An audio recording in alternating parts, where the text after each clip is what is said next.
Hello everyone. Today in this video we will learn about menstruation, significance of sexual reproduction, reproductive health, sex ratio, birth control or contraceptive methods and sexually transmitted diseases. So let's start. First of all, we will do menstruation. So when a girl child is born, the ovaries already contain thousands of immature eggs.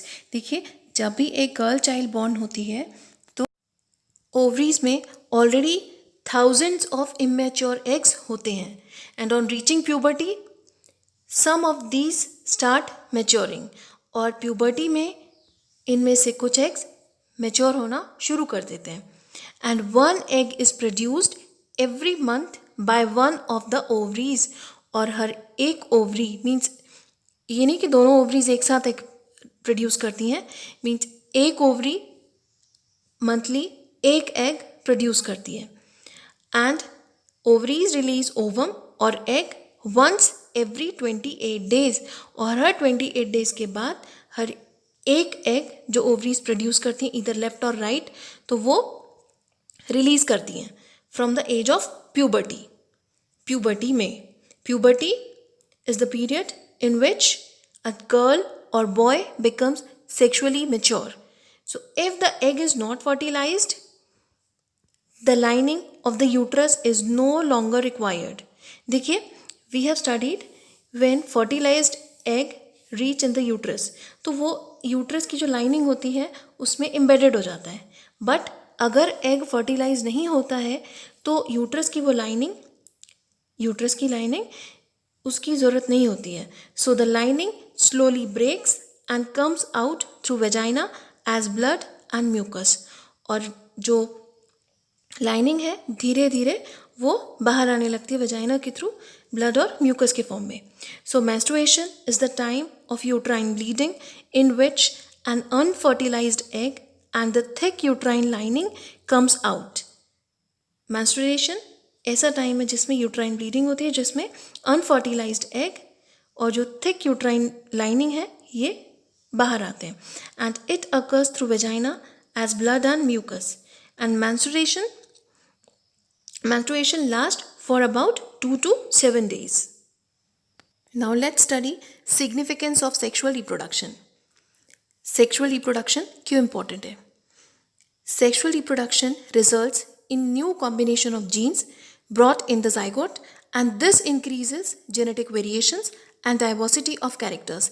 देखिए sexual reproduction involves two parents और दोनों parents से DNA जो है वो combine होता है और उसके बाद zygote फॉर्म होता है और इससे genetic variations ज़्यादा फॉर्म होते हैं और diversity of characters forms. That is why it is important and variations favor evolutions and play an important role in origin of new species. देखिए जब वेरिएशंस एक्यूमुलेट होते हैं तो उससे इवोल्यूशन होता है इवोल्यूशन जिसमें जो एग्जिस्टिंग स्पीशीज़ है उससे नई स्पीशीज़ फॉर्म होना तो इससे एक नई स्पीशीज़ फॉर्म होती है so it plays a very important role in origin of new species and third it maintains chromosomes number in future generations. देखिए जो सेक्शुअल रिप्रोडक्शन है इसमें जो क्रोमोसोम्स हैं वो उनका फिक्स नंबर रहता है जैसे अगर दो पेरेंट्स से DNA कंबाइन भी हो रहा है देन ऑल्सो जो नेक्स्ट जनरेशन है उसमें उतने ही क्रोमोसोम्स होंगे जो इतने कि उनके पेरेंट्स में जैसे ह्यूमंस में आप देखिए 23 मदर साइड से क्रोमोसोम्स आते हैं और 23 फादर साइड से तो जब ये कंबाइन होते हैं देन दे फॉर्म 23 पेयर तो जो नेक्स्ट जनरेशन है उसमें क्रोमोसोम्स का नंबर मेंटेन रहता है that is why sexual reproduction is important. Now next topic is reproductive health.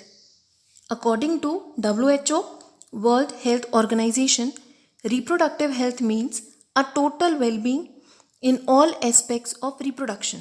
और ये aspects कौन से हैं? Physical, emotional, social and behavioral. And you know, it is a moral right of every human being to know about knowledge of reproductive organs and sexually transmitted diseases. Second, overpopulation and its ill effects and need to control it. And third is birth control devices. And fourth is prevention of sex abuse and sex related crimes. देखिए आजकल आपने देखा होगा चाहे girl child हो या boy child, दोनों में सेक्स अब्यूज़ होता है। और हमारी सोसाइटी में ही कुछ लोग ऐसे रहते हैं जो बच्चों को मॉलेस्ट करते हैं। तो इन सब चीज़ों को अवॉइड करने के लिए सभी बच्चों को ये सब चीज़ें पता होनी चाहिए। And fifth is care of mother and child. जब एक माँ हेल्दी रहेगी तभी एक चाइल्ड भी हेल्दी होगा। So that is why reproductive health is important. And now next thing is sex ratio. See, sex ratio is the ratio of the number of females to the number of males in a population. So sex ratio is the ratio of total number of females to the total number of males. जितनी total females हैं हमारी population में India में, उनका number of males, total number of males, इनका जब हम ratio निकालते हैं तो that is called sex ratio. And the female sex ratio should be maintained in order to have a healthy society. और हमेशा number of females should be equal to the number of males. लेकिन हमारी society में ऐसा नहीं होता है. Due to female feticides, sex ratio is declining rapidly in some sections of our society. देखिए, female feticide means जो female girl child होती है उसको वोम में ही उसको मार दिया जाता है। इलीगल टेस्ट होते हैं। और हमारी आज भी चाहे हम कितने मॉडर्न हो गए हैं लेकिन कहीं ना कहीं हमारी सोसाइटी की ऐसी सोच है कि लड़का जो है वो ज़्यादा अच्छा होता है बजाय कि लड़की से। तो इसीलिए गर्ल चाइल्ड को पहले ही मार दिया जाता है, बॉर्न होने से पहले ही मार दिया जाता है। और इसी वजह से जो सेक्स रेशियो है ये कम हो रहा है, मीन्स जो नंबर ऑफ़ फीमेल्स है ये कम हो रहा है। और ये हमारे लिए एक अलार्मिंग सिचुएशन है। And you know, although parental sex determination has been prohibited by law, जबकि जो पेरेंटल सेक्स डिटर्मिनेशन टेस्ट है ये गवर्नमेंट की तरफ से बैन कर दिया गया है, लेकिन फिर भी चोरी छुपे कुछ डॉक्टर्स और कुछ लोग हमारी सोसाइटी में ऐसे भी हैं, नैरो माइंडेड हैं, कि वो ये सब टेस्ट करवाते हैं, इलीगल टेस्ट, और उसके बाद फीमेल फीटिसाइड कर दिया जाता है, उसको मार दिया जाता है गर्ल चाइल्ड को वुम में ही। And can we imagine a world without females? ऐसा नहीं हो सकता। तो इसीलिए एक हेल्दी सोसाइटी में number of females should be equal to the number of males. हर एक एज में, एज ग्रुप में अगर हम उसको टैली करें तो दोनों का रेशियो इक्वल आना चाहिए। Now let's study about birth control और contraceptive methods. See, the sexual act always has a potential to lead to a pregnancy, and pregnancy will make major demands on the body and mind of the woman, and if she is not ready for it, her health will be adversely affected. जब तक एक woman child bear करने के लिए prepared नहीं है mentally और physically तो उसकी हेल्थ अफेक्ट होती है। So therefore many ways have been devised to avoid pregnancy. So these contraceptive methods are, so first is mechanical method or barrier method. See, there are a number of physical structures which prevent reaching of sperm to ovum to prevent fertilization and pregnancy. So in this, first is condom. Condom on penis or similar covering worn in the vagina do not allow sperm to reach the egg. And second is intrauterine devices or IUDs like copper T and loops are placed in the uterus to prevent pregnancy. And second method is chemical method.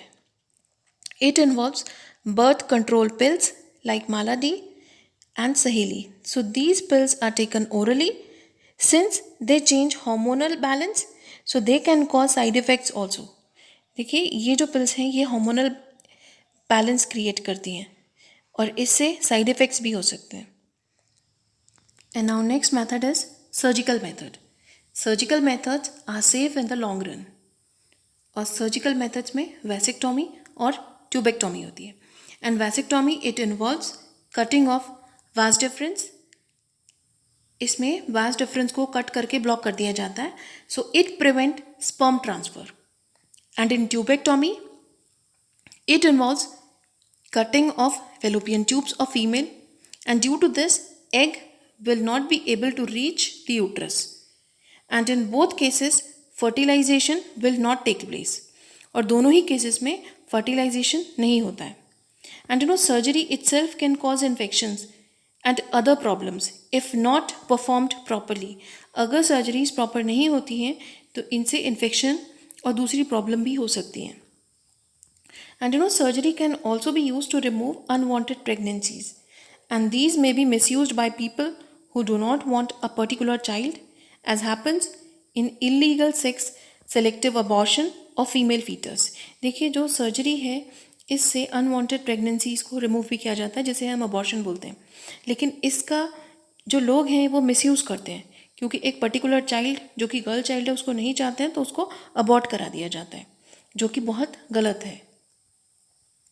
So this is medical termination of pregnancy जिसमें surgery के through जो unwanted pregnancy है अगर कोई problem है तो उसमें उस प्रेगनेंसी को अबॉर्ट कर दिया जाता है, उसको अबॉर्ट कर दिया जाता है. Now let's study about sexually transmitted diseases और STDs. ये sexually transmitted diseases are caused by different pathogens transmitted by intimate contact between a healthy person and an infected person. देखिए ये जो डिजीजेस होती हैं ये पैथोजेंस के थ्रू होती हैं.